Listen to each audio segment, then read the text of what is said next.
Jibina wipa ye nama, kango dieko, bile chita bakashikukushita ofishime nango wipa yensofu kanga lyefye ilechita bakashikunota ofishime nango wipa yensofu kanga lyefye ilechita bakashikunota ofishime fyachitana musonda aipayo mulume wakwe ati wapale na tembo amukanga fyachitana musonda aipayo mulume ati wapale na tembo amusenuka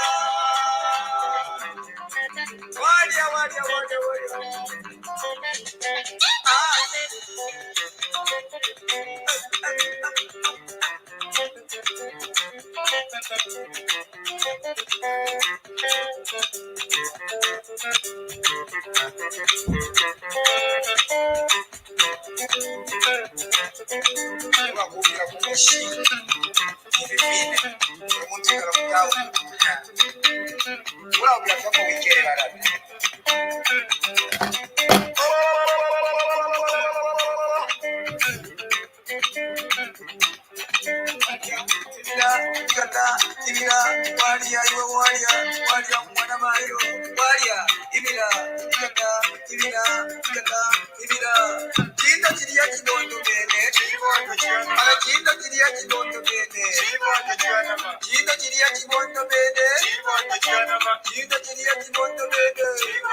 Starting an online store is easier than you think. Let me show you how to quickly open one with Shopify.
chulo Amatulefilwa Munandu wa mitengo ya kumbe na ichilamo Ishibikishafye Amajushi Mufundo wa mano Ayalenga Tukwele mayo Tulundireko kulima dada Abuteko Aturundireko Pia indikakire ya shupa Echilenga Kulefilwa no kusumba Badu Kalesho Alanga shupa badu Amishirechano kachangiri wanye Salamaniki mshebani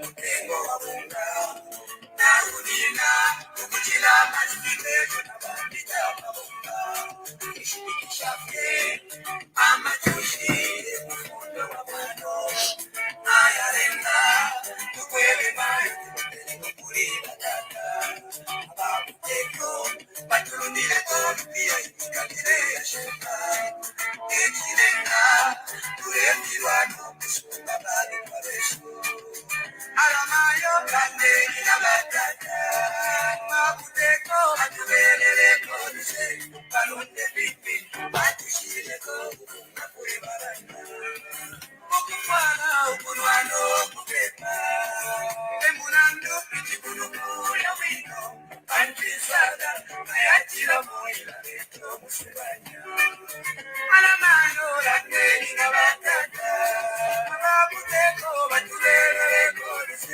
Kalunde pipi, batushireko Nakurebarana Ukufwana ukunwano kupepa Itamunandu ichikulukula wino Antisada Mayatira moila leto musibanya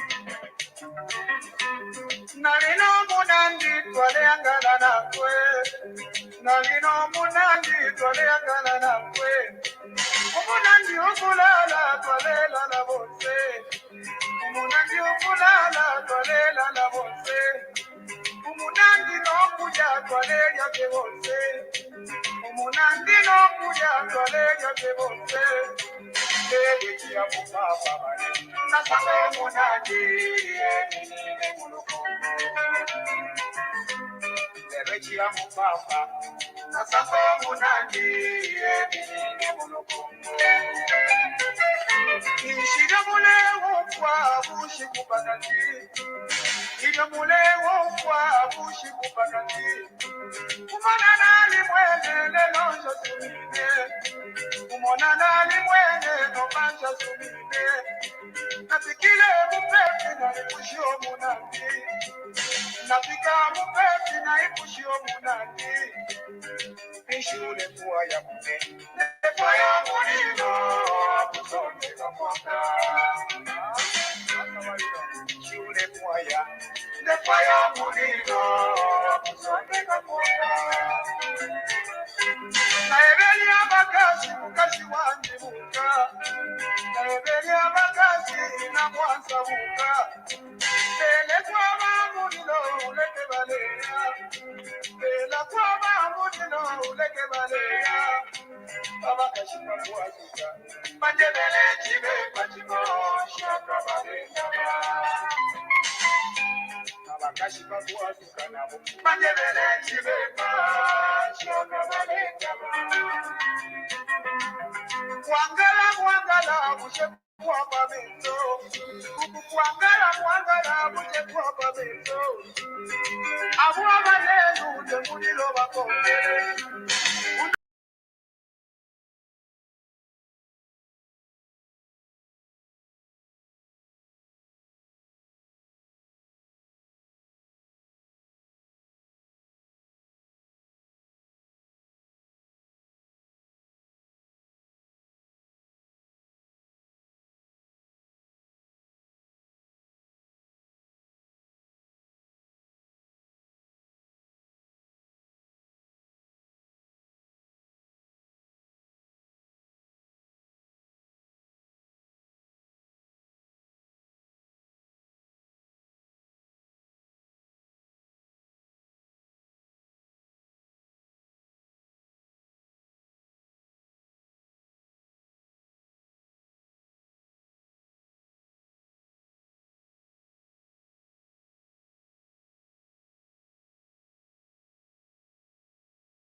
Good evening, good afternoon. Hope you're well. Hope you also enjoyed this amazing music from PK Chala. Well, we have been waiting for Honorable Munsanje from Mbabala Constituency to come and join us. I think we'll get started. Good evening, good morning, good afternoon, depending on where you're watching us from. Welcome to TV Wakwetu, and I'm your host, Linda Banks. I have literally, apart from enjoying the music, I've been enjoying looking at the comments. I'm just going to go to the comments, and I think we've had a couple of our Wakwetu team members responding to some of the viewer comments, which have been hilarious. Now, I must say, some of you are very generous with your insults, which is just fascinating. I find it really fascinating. And I understand Dr. Munsha is very patient with most of you guys and not blocking a lot of you, but I'm afraid I'm not that patient. So I feel I'm going to be blocking an awful lot of people. It's something you've probably never heard on Vakwetu, but it seems like you've outlived your welcome. And I can see Mwela's been busy responding to people. Let's just have a look at some of them. Let's just put a few comments live here. To be on a useless page, it means you're equally useless. Well done. Birds of the same feather flock together. That is quite funny. Let's see a few more. Joseph Helicopter. Well, Honorable Joseph Munsanje is an honorable man, so we won't even get into that. Let's have a look.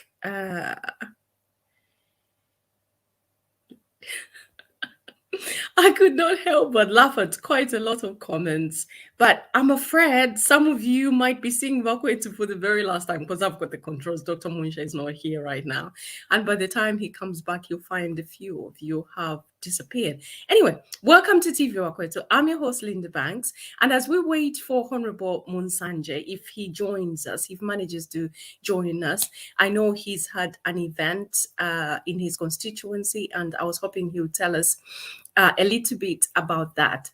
But in the meantime, I just wanted to talk about how of late there has been an influx of very unfortunate decisions by most of our leaders, starting from the Minister of Foreign Affairs, then the recent one, the Kachasu, people are calling it the Kachasu Gate.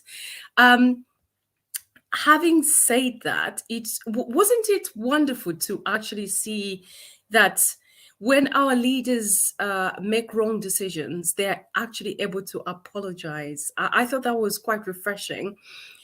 We haven't seen much of that. It seems like a very frowned upon thing. I remember Director Thabo Kawana had said a few things about people who had kind of presented their wealth or what they possess before getting into government positions. And you guys were very generous with your criticisms. Again, Zambians were so brilliant at this, so good at criticizing and insulting. I wish we could just tone down a little bit. But then again, it's freedom of speech, isn't it? Freedom of speech seems to have gone mad. Director Thabo Kawana did come up on Bakwetu on the Lindemann show on Sunday, and he apologized for having said, having said this to the press, that if you want to find out which permanent secretaries or members of parliament have declared what they own, also called the lifestyle audit, to the office of the filer, and you were up in arms and criticized him, but the man was honorable enough to come out and say, I'm sorry, I shouldn't have said what I'd said. Perhaps he should have said what he said, but maybe in a different way. I think that was a big issue. He apologized. Now, when was the last time you saw a Zambian leader, apologize? I want to hear your comments, especially those people who are very generous with their comments. Let's have a look. Let's just take a look at some of these. We have McFarland, my MP Honorable Munsanje. Is it possible for someone who is in Lusaka to apply for youth empowerment? Okay, we'll get into that if the Honorable manages to make it. Mr. Chilufya, good evening.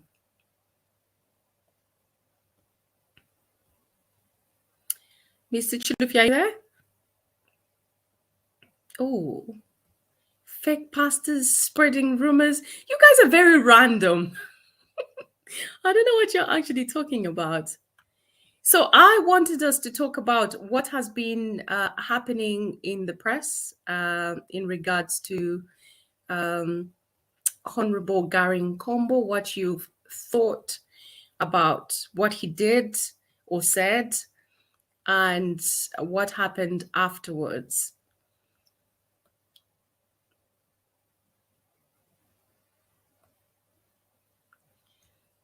Okay, let's have a look.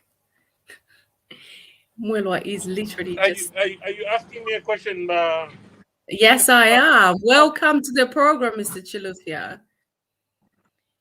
I'm literally just looking at some of the comments. Thank you so much, Madam Bank.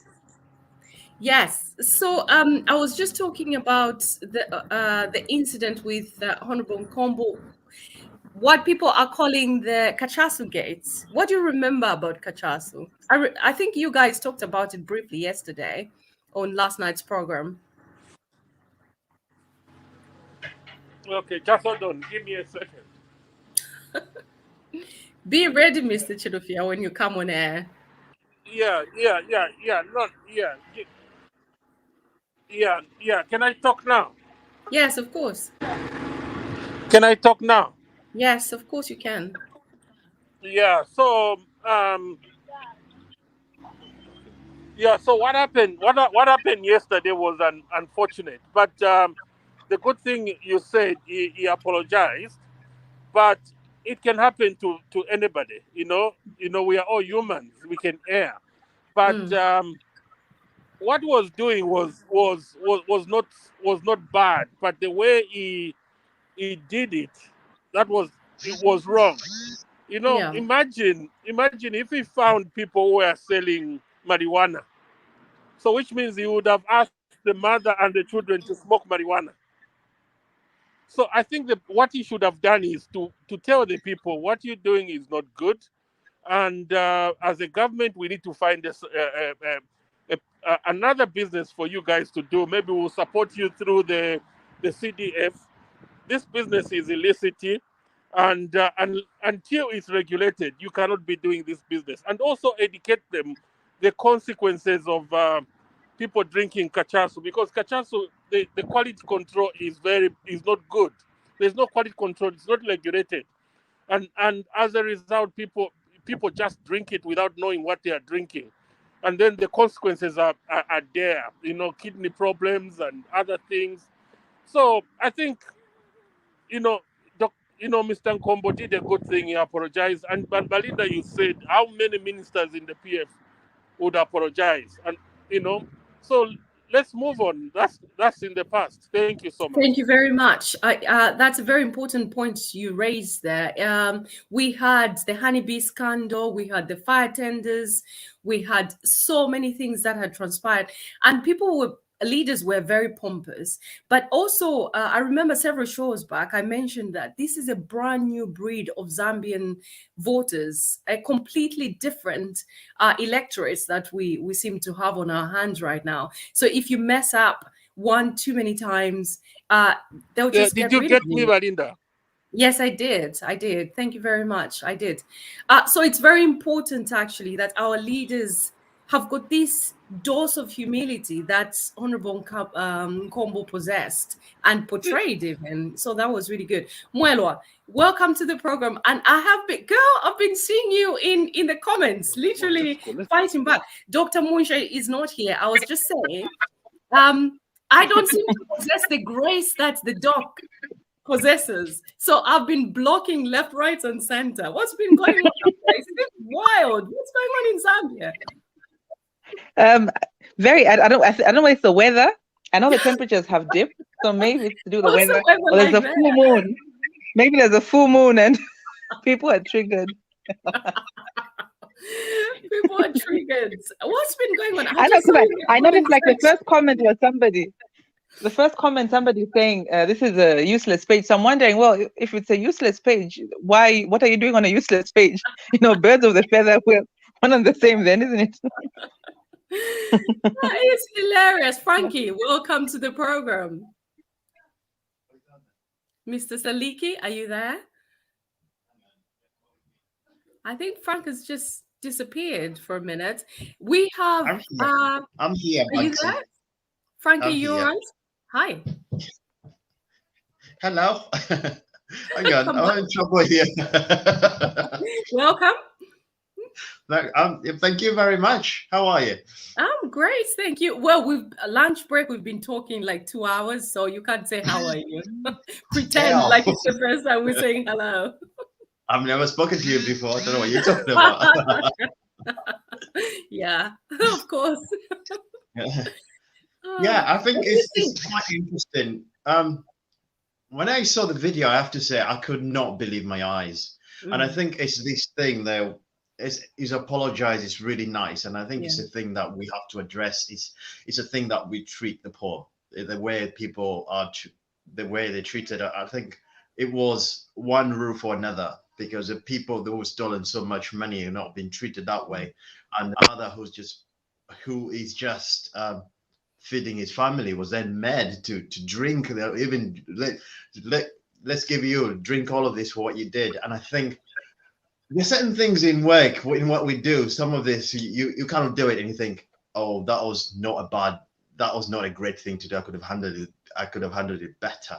But I thought in that time that was handled terribly. That was terrible. Kind of watched that and you just thought, wow, these are the poor people. These are the people who are suffering. These are the people who have suffered under the old regime. And these are the people and the sport like that. I think we have to wake out on how we treat the poor people. And then the other thing comes across, it might come across within his inexperience. I don't know if you followed Gary Nkombo so much. Like Professor Kasson said, he's one of my favorite ministers. Maybe I shouldn't say this, but definitely in the opposition, he was like, borrowing from my Lamba Mwisho, he was a force to reckon with. When he was forced to reckon with. But so then it comes, yeah, and it's in everything that we do. We kind of cover, do we need to have a training for our ministers of what they need to do? We're going to touch that with Honorable Munsanje. Don't preempt that. He's here. He's in the background. I've put him choir because he's late. yeah. So if you touched on that, I think for me that was a big thing in what all that is done is we need where we go. We train our diplomats because we want them to represent us properly wherever they go. And we need a system where our ministers are trained, and we have to create a system where the minister is not the one going in the field. So what he was doing there was enforcing a lot. What you just said there, quite poignant. The minister of the health minister, Honorable Sylvia Masebo, she's been everywhere. Yeah. In rural areas, Soweto, Matero, whatever. It's not her duty to be doing that. It's lovely that she does that. You just pointed out these ministers should not be the ones to actually go there and have a look. It's great that they do that. But this is why a government is like a body, a human body. Their arms and legs and ears. I think Honorable Munsanje touched on this. I'm hoping we're going to be able to empty this, sort of preempt this and dissect. So that's a very important. Because what you've got the ministers. Then the ministers then have got under them the permanent secretaries who are then supposed to go and deliver what has been. And the permanent secretaries, they have to be everybody else who does what needs to be done to make sure that it comes. And for me, it kind of comes across as if I'm a minister and I have to go in the fields to try and make sure I do the work that needs to be done. What I'm trying to say is I don't really trust everyone else is going to be doing what they can do. Exactly. You and I know, and we've discussed this on many occasions, the power. I love it. I've told everyone in Backwards, I exist on the power of delegation. Down my sort of department, I have people who are brighter than me, and they do a phenomenal job. And when, as a team, everything works out, you look good as a leader. So instead of Honorable Garin Kombu going there in the grassroots to do all the hard work, there are people who are supposed to be doing that, and then he should be focusing on the main things that he has to deal with. I'm going to introduce Honorable Joseph Munsanje. Now, Frankie, we have literally stolen into your time. Now, tell me, what do you want us to do? Because Honorable Munsanje is supposed to grovel. He needs to grovel. He is an honorable member of Parliament. There he is. Honorable Munsanje, good evening. Just go with what you want. How are you? We're all right, thank you. We'll get to you in a little while. Frankie, what do you want to do? Because this is your time. Good. Right, so I was supposed to start at 7:30. Yeah. Yes, do. So just go with. I will. Okay. The joy of modern life, and this is like live TV. Yeah. So the next question. He's disappeared. Thank you. Honorable Munsanje, good evening. Evening, Linda. How are you doing? What's your speech going to be like? I'm not very forgiving. I think I've told many people. What's your excuse for being this late, sir? Today, actually, I had a major development. Unfortunately, I came back from the field. Like you, if you were watching my Facebook page, I was all over there today. And when I came back, I found that my car had run flat at where we landed. We had left the car there. And so I had to now look for a belt. Honorable. Yes. Right, Fancy. So just go with the flow. So I was supposed to start at 7:30, but if you go over, you are a very generous man. Thank you very much. I owe you. I owe you. Thank you very much. I'm just gonna drop out. Thank you, Frank. So honorable, you see how technical these things are. If we myself and Mr. Chilufya are like the brains of this thing. We are very anal when it comes to timing. Things got to start at a particular time. So, but I've been following you throughout the day. So in as much as I'm giving you a hard time, I completely understand because I know you've been working. I have been following everything that you have been doing, even though I was lecturing myself, but I was kind of break time, coffee break. I was seeing what you were doing. Oh, okay, brilliant. That's very nice. Yeah, that's very nice. So unfortunately, my car broke down. We landed at Mawagari Fields and trying to get into the car, it couldn't start. I had to call a mechanic, and they took the battery and the belt away, and they went for good. So you are a member of Parliament. You should not have cars that are dodgy. Yeah, well, something happened. So, Which was I know the unexpected. president is very methodical and he's trying to cut costs. Surely he should be able to buy you a car that works. Yeah, definitely. He's fixing that. Yeah. Well, thank you so much for making it. I know you're very committed, and it's really lovely that you've managed to get through to the program. And now I'm digging into Frankie's time, and we've got another program starting. So I will dive straight in because it's very important for us to highlight the work that you are doing. First things first, we were talking about the influx of unfortunate decisions by you, our leaders. I'm lumping you in the same category because you're all our leaders. So it started off with, over the Easter holiday. In fact, actually, I really did frown upon this because the Easter holidays, for me, I find Easter as one of the most sacred holidays in the Christian calendar. And that was kind of,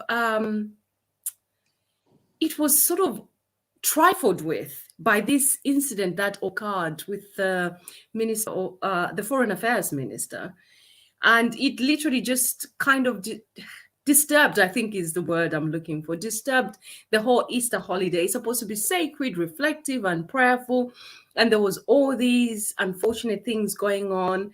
So it's been like a series of unfortunate decisions by our leaders, and then came one of my favorite leaders, Honorable Nkombo, and his Kachasu Gate. What is your view on that? My question is really, are our leaders getting training for before they get into power, or is it just like Chindowentowe? Are they on their own, just kind of try and find their way through? Well, such kind of, I think it's more about situations, like we explained, and later on the president explained during the press conference. Minister Kakuo gave us his explanation, and now nobody has come up with a contrary explanation. He was just doing a normal thing which you and me as citizens would be doing.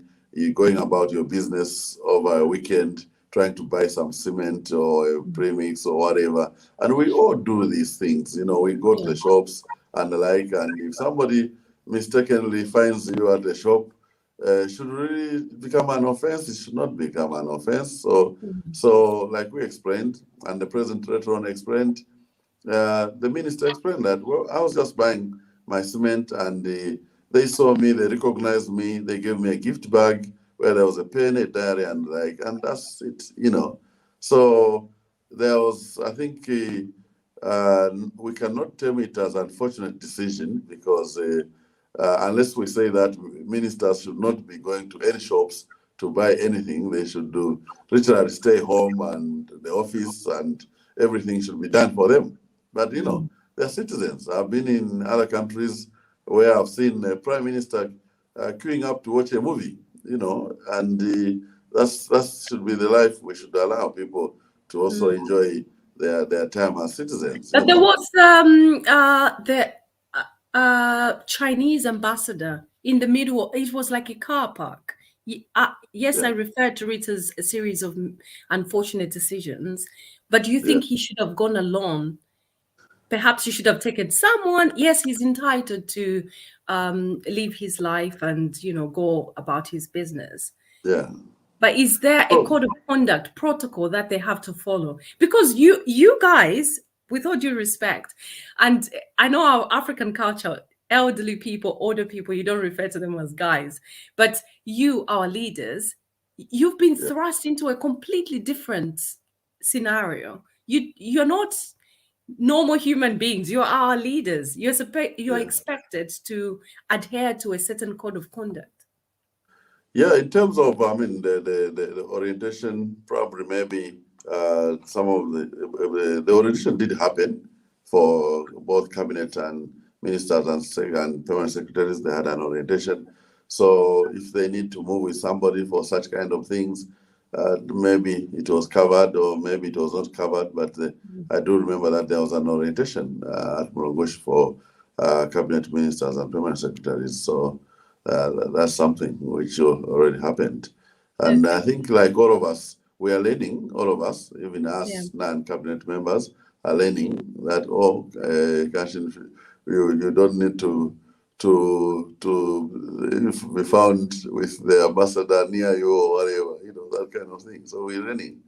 And coming to the latest issue of Honorable Nkombo, again, it was a situational issue where Honorable Nkombo was hit, by what he saw, in terms of what was happening with the Kachasu brewing, and on the emotion of it, he basically acted the way he acted, and upon reflection, he found that he needed to apologize, which he already did. He apologized, and he had time with the family, and it's all now water under the bridge because it's done, and he's very busy with his work. He was back in town today, ensuring that Lusaka City is clean, which is one of his major tasks. So he's definitely on the job. Yeah. Thank you for saying that. It was really lovely to see the president actually also engage in that activity, leading by example. I remember one of my followers said, but Linda, you praise singers just out of control. Every leader has engaged in such activities. And I was like, Boris Johnson engages in similar activities, planting trees. I'm very, very passionate about planting trees, the environment and all that sort of, and we praise him. So I said to this person, yes, we praise them and we're praising. What is wrong with us? Exactly. When they back on these things, because we praised Kenneth Kaunda, may his soul rest in peace, and we're celebrating the KK Day, and we praise. What's wrong with praising Hakainde Hichilema for the incredible work that he's doing right now? Exactly. I mean, this is the best leader in the recent times we have had. Absolutely. In terms of somebody who is very focused, somebody who is got a very balanced way of thinking, somebody who is an intellectual, somebody who is high integrity, somebody who loves the people and loves the country. You find everything in President Hichilema, and this is a man you cannot question on anything. And Zambians have come to love that this is the kind of person who should lead them and who they are willing to die for, because we all know that he's raised the bar of presidents to the highest level ever. It will be very difficult for all these pretenders around to come anywhere near where President Hakainde has taken the level of presidents. He's taken it to a very high level, whereby it becomes very difficult for the pretenders. Instead, they begin to, that's why, there are checks and balances. They are talking about a shoe, they are talking about this, they can't criticize the policies, and they can't criticize, the indirect side of things. Those are the kind of things which we're saying the bar is too high, So it's a very beautiful thing for Mother Zambia. I think we have just lost Honorable Munsanje, and by what I've learned about him, he probably will be back very soon. Mr. Chilufya, what do you think about what Honorable Munsanje just said about President Hakainde Hichilema? No, thank you, Madam Banks. Yeah, HH, I think is gonna go into the Zambian history as one of the greatest leaders. Yeah. If he continues in the manner he's going. Yeah, but again, not only HH, it will also require good and innovative leaders working with him. Yeah. And, we can't judge now whether, I know HH, the HH I know is a great man. He should be in the class of the Kaundas, and even over in his first 5 years term and Mwanawasa. So it's too early to judge, but if he's chosen the good people, I think this team is gonna go as after 2 terms, and the way they are fighting corruption and the way they are doing things, I think these guys are gonna go into our books as heroes and legends of our generation. Absolutely. What do you think he needs to do now with all the mistakes or pitfalls that these members of parliament and permanent secretaries may be experiencing? What do you think the president needs to do? Do you think he needs to support his helpers, destiny helpers, so to speak, publicly and then castigate them in private? Do you think this is what is happening? Because I've heard quite a few people condemning what he said during the press conference. He should have been harder. He should have condemned what Honorable Kakobo had done. Do you think he's doing the right thing at the moment? I think he is. As a president, you need to trust people you're working with, and the first thing obviously he did, which is the right thing. Just like remember I was explaining David Cameron. The first thing he did is ask the minister, "What is this I'm hearing?" Yeah, and then the minister explains, "This is what happened, my boss," and obviously the boss will believe that. And this is what he did, which is and you never know. He must have reprimanded him privately. You remember, that point you raised there. You remember Mr. Kakuba was saying he was telling the president, according to the president, he wished he shouldn't have taken it. Yeah, but it was, to me, it was a bad. It was just unfortunate. He was caught in that. But the best he should have done is to say, "Oh, Mr. Ambassador," or whatever, come to the office, bring the president at the office so that we talk. And when the president came to the office, obviously somebody was going to receive it, like a secretary, and then they're going to check it before giving it to him, so that there is transparency. But things happen, and then but Mrs. Banks, one thing, the government has got human resources development, or HR department. They need to start tailoring courses on ethics and code of conduct for these ministers. I'll give you an example. Dive into that, absolutely. I'll give you an example. I worked for, just a second. I worked for an organization, a big organization, and auditors come. Both internal and external auditors come.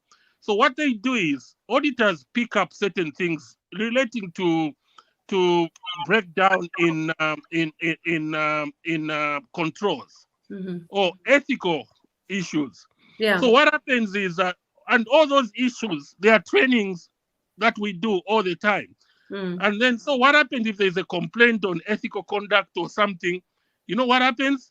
The CEO will say, all the middle managers, they have to go through the course, what you call refresher course, and making sure that they understand their code of conduct and ethics.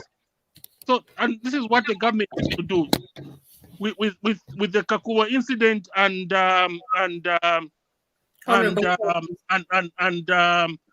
Gary Nkombo. The government now needs to say, which course can we give to exactly. Thank you very much. On etiquette, yeah. So that they know how to conduct themselves in public, how to deal with the with the citizens, etc., etc. Over to you. Thank you. Thank you very much. You've just alluded to some of the points that we talked about in the green room last night. I shared with the group that literally after the Garinkombo incident, I had a training for the local mayor here in East Sussex, as well as the council employees, where it's a bit like personal development, and they have these trainings every so often, like quarterly. So I'll go to their institution and provide these trainings where you're talking about team building, who should do what, bonding as a team, etiquette. How do you speak to people? How do you speak to your subordinates? How do you make them feel valued? How do you deliver some of these programs that you've been tasked with? So it's just a case of I think having empathy as well is one of those things. Learning some of these soft skills. Sometimes, especially as Africans, we think about all the major things that we have to do, but you forget the soft skills. So it's really important that there's certain trainings that are taking place, especially the refresher ones. I think all of us could do with refresher courses on how to conduct ourselves in a workplace. Honorable Munsanje, you are back, and I knew you'll be back. You've got some incredible tenacity. So, Mr. Trofia, thank you very much. I will put you in the background for the time being. I have got quite a few things that I want to get through with Honorable Munsanje. I wanted to find out what is happening in Parliament. Any new bills or acts or the Public Order Act or Lifestyle Audit that are taking place? I know some people have declared what they own before they get started. Mainly tonight, I want us to focus on your constituents. But before we do this, I want you to take us through certain things. What is happening in Parliament at the moment? Thank you so much. Can you hear me? Yes, I can, yeah. Okay, good. Basically, this is the Parliament is on recess. This is a period when we're doing committee tours. As such, most committees are conducting the oversight role. Parliamentarians are conducting the oversight role, where we go to verify and check that the things that have been reported by various governmental departments are working properly, and they are working, that's the way they are supposed to be working. So you will see that. I think there was a committee in Sorezi, there was a committee in Northwestern, another committee in Eastern Province, I think Committee on Assurances, Committee on Cabinet Matters, and the like. So all these committees are traveling around. My Committee of Transport and Works, we are also traveling in next week, looking at the toll gates in the country, how they are functioning, and all that, So almost every committee is traveling, and Healthy will be traveling the following week, also looking at pharmacies in the country, drug manufacturing, and all that kind of thing. So this is the period we're doing the oversight role or duty as parliamentarians. So we are scattered all over the country, checking on different things. Yeah, hence why local government was here. I'm in Choma right now, and local government was here in Choma, also checking on the councils. They also went to Namwara, and I think they went to Livingstone, checking out that the councils are delivering on their mandates and stuff like that. Fantastic. Yeah. And hence where you were late, and why you were where you were, because you're literally just traveling from one engagement to another. And I was joking, like, I've run out of all the PK Shala songs to play. Can you just run and get yourself over here? I heard that. I heard that somebody, I think my brother in America, sent me a text to say, where are you? PK Shala songs are finished this side. I said, okay. I said, I've run out of PK Shala songs to come. If you don't come. That is interesting. So now, Honorable Munsanje, on a serious note, I want to find out right from, if you could start from the beginning. what is happening in the constituency. Let's start with development projects that you're working on. What development projects? If you could just tell me, let's say maybe 6. Yeah, basically, like I mentioned, the what's happening in the constituency is, I think, we can say 2 or 3 pronged. There is the governmental side of work, which we are working on, the Constituency Development Fund processes. That is the processing of scholarships for boarding schools for secondary school children, and the processing of skills training, scholarships for youths that wish to enroll in the skills colleges. So that process is going on. We're almost done so that we can pay for everybody. And then, so there is a process of making corrections where documents are not telling or not inadequate. They're inadequate. Then we are also working on the process of training the ward development committees. They are supposed to be trained. And then, of course, we already received the applications for the community projects. So the process of selecting those to be funded is also going on, including the process for the Youth and Women Empowerment Fund. It's also going on. So as a member of Parliament, I'm doing various tours in the constituency to check on a number of services, including meeting with the civil servants and other government workers to support them in their delivery in the constituency, and also dealing with some of the issues that are observed by members of the community, so that we can get the civil servants to work properly. Okay. So we have covered a number of wards doing these meetings for civil servants, and then we also move on to do the meetings with the communities. We are doing a lot of sensitization at various levels. And then, of course, we're also working on the other developmental areas, such as infrastructure development. We are lobbying for the funding for the bridges, which were washed off. We are lobbying for funding for the roads so that they can be fixed. So that is a very active and big task of, chunk of our work.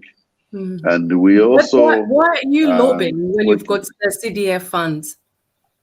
The funds are not adequate for us to deal with all the needs. For example, one bridge will cost about 3 to 5 million kwacha or more to fix.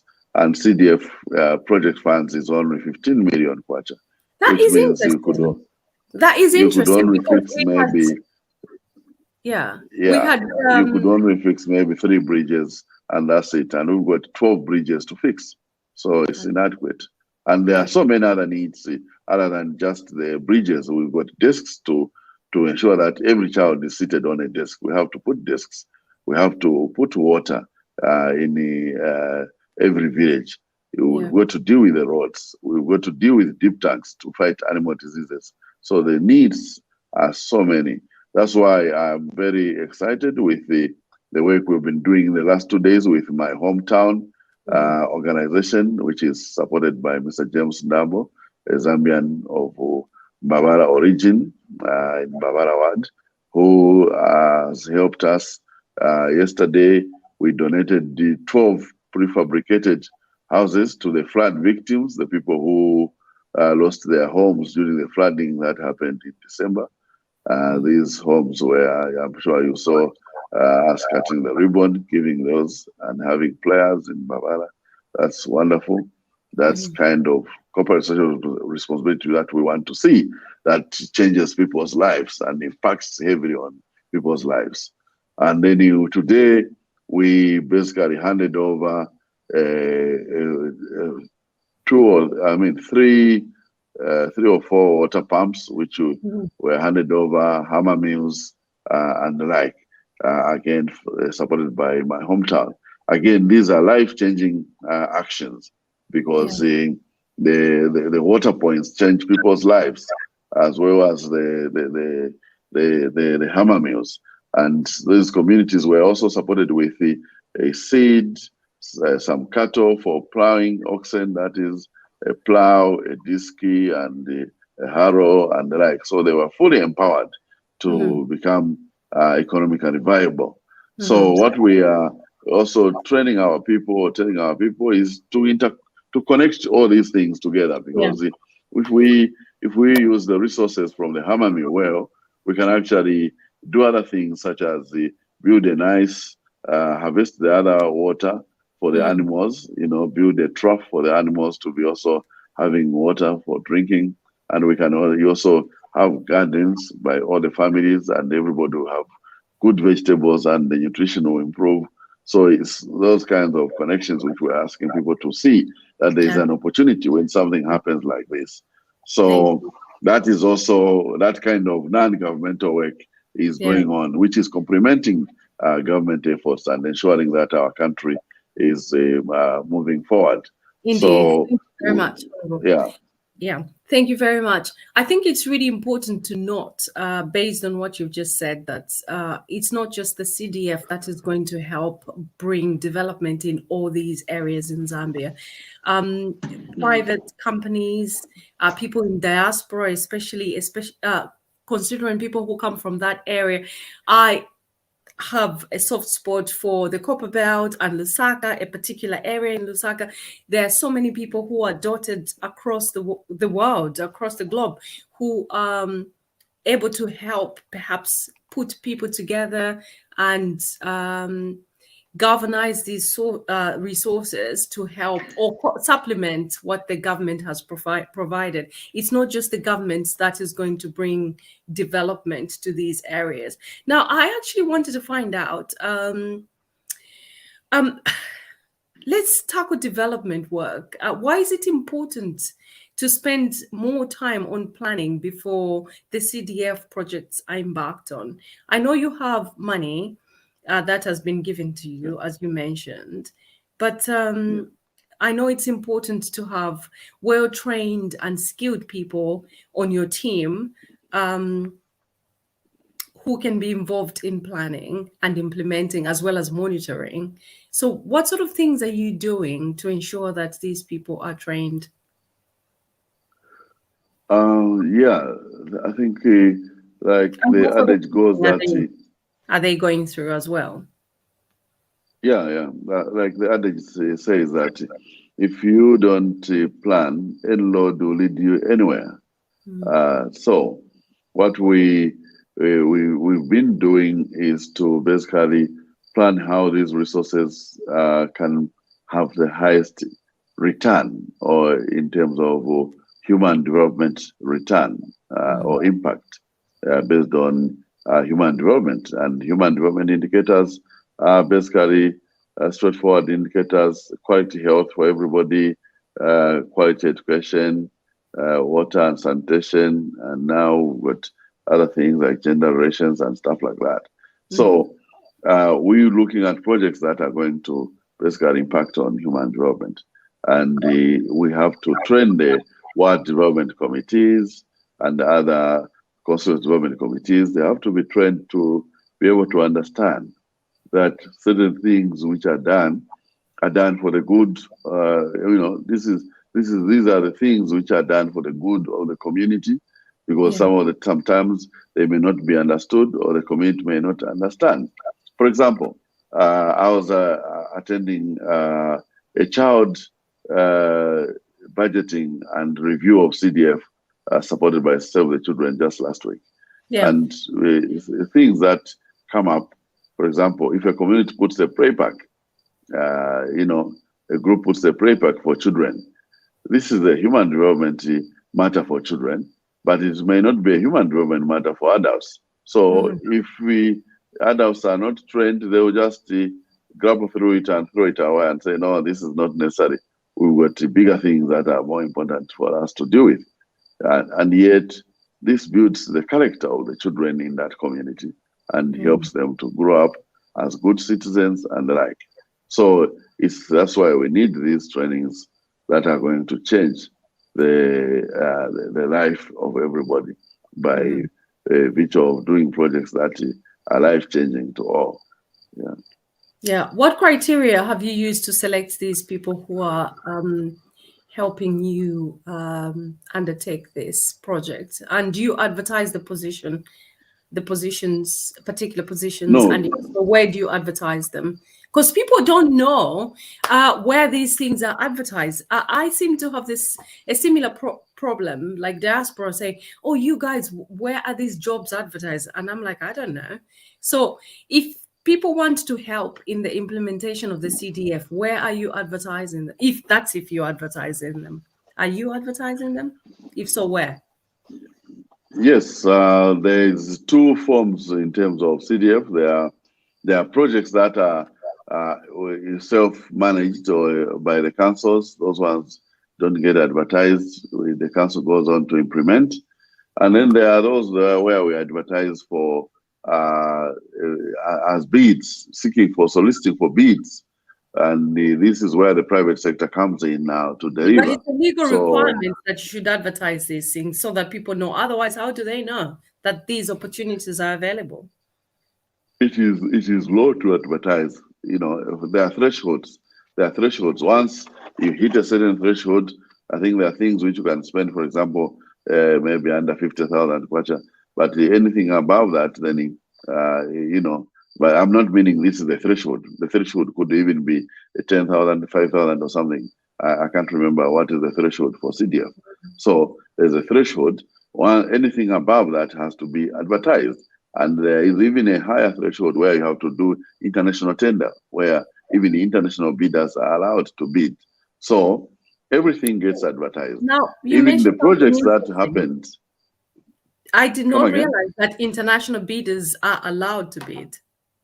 Could you just elaborate? Yeah, for certain projects, the bigger the project, the more likely would that it to actually be even open for international bidding. Could you give me an example? Is very big. For example, huge bridges if you are going to do a bridge for 50 million kwacha or something like that, you find that such a bridge might be open for international bidding, you know, or roads, big roads.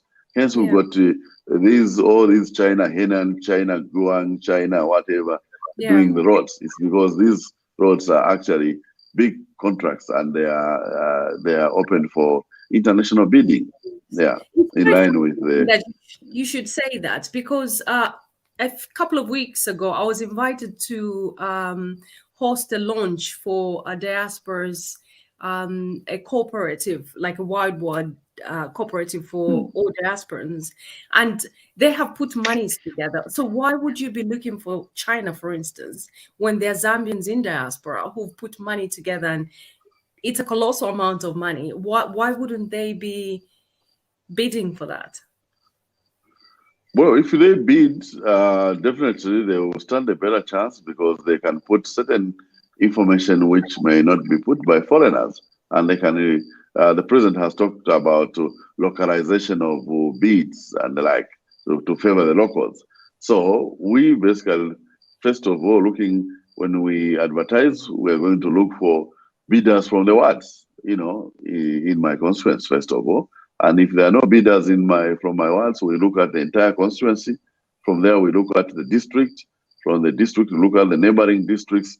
Then we can look into the province, and then finally the nation. And when you don't find something in the nation, then you look global. That's when everybody else gets the chance. Zambians in diaspora are like third or fourth on a pile. Why? Why aren't Zambians in diaspora considered as part of? You could have a Zambian in diaspora who comes from Mbabala. Why couldn't they be considered first just because they are abroad? No, there is an opportunity for them to. If you come from Mbabala, you can partner with some of your local people in Mbabala so that you do skills transfer, knowledge transfer, but you can also do a good job and they can also earn something. So that partnership is allowed to work in partnership with some of the locals in my constituency. So you take that opportunity as the diasporians. Definitely, you come from somewhere in Zambia, all of you, you know, you must be known by somebody either in Lusaka. If you've forgotten about your village, but at least these people in Lusaka must know you. Honestly, no one forgets about their village. Yeah. So if anything, partner with some people. Yeah, partner with some people, then it will become easier for you to contribute to your country and do that knowledge and skills transfer. Lovely. Yeah. Thank you very much. Well, the aspirants, I know you're watching, especially from the UPND Global, where I think Honorable Munsanje, you belong to the same group. You're listening to this. Put your pounds and your dollars together. You can bid for a bridge construction or reconstruction. There's already a bridge, but you want to reconstruct it.